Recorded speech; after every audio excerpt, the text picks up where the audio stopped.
د پاکستان الیکشن کمیشن چې د پاکستان تحریک انصاف ګوند پی ټی آی مشر او مخکنی وزیر اعظم عمران خان د توشخانې په مقدمه کې ناخله کړي دغه فیصلې په ضد د پی ټی آی غړي پرون د جمعې پر ورځ په سړکونو راوتلي وو.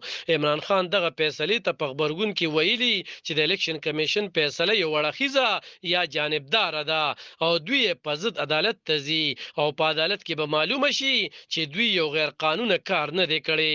نوموړي په خپل پلویانو کړي چې احتجاج ختم کړي او بیا به ورته د احتجاج د لپاره غږ کوي. هغه زیاته کړي چې احتجاجي لړۍ به جاري ساتي.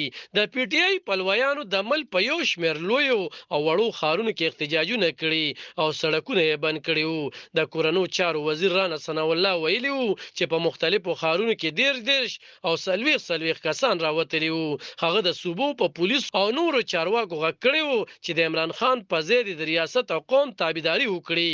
په خیبر پختونخوا او پنجاب صوبو کې د پاکستان تحریک انصاف ګوند حکومتونه دي. د پاکستان د قانون وزیر اعظم نذیر تاړ په عمران خان او پلویانو یې غږ کړي چې د الیکشن کمیشن قانوني فیصله ومني ځکه چې الیکشن کمیشن د یو عمل نه وروسته عمران خان د 15 کلونو د پاره ناخله کړي دي. عمران خان د الیکشن کمیشن په مشر نیوکه کړي چې د تیرو 2.5 کالو نه د دوی په ضد فیصله کړي دي. الیکشن کمیشن د عمران خان اوسنی تور ته لا خبرګون نه دی ویلي خو لا دی وړاندې د عمران خان تورونه رد کړي دي. د پاکستان الیکشن کمیشن د جمعې پر ورځ د وزیر اعظم عمران خان په ضد د توشخانې مقدمې فیصله وروله او عمران خان یې ناخله وګرځولو. الیکشن کمیشن په دغه مقدمه یا ریفرنس کې فیصله په 19 سپتمبر محفوظه کړې و. د عمران خان په ضد د مقدمه د اگست په میاشت کې الیکشن کمیشن ته رسیدلی او دا ریفرنس حکومتي اتحاد جمع کړي وو. په عمران خان تور لګول شي چې توشخانې نه یې ډالې پارزانه بیا غستی یا خرڅ کړي دي او بیا یې د هغې معلومات په الیکشن کمیشن کې نه دي ښکاره کړي.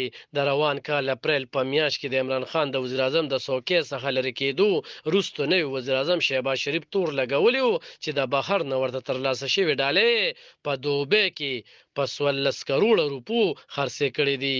خو تحریک انصاف ګوند د وزیر اعظم دا تورونه بې اساسه بللي وو. توشخانه د کابینې ډیویژن هغه څانګه ده چې پکې د پاکستاني چارواکو ته د بهرنیو هیوادونو څخه ورکړې شوې ډالۍ ښودل کیږي.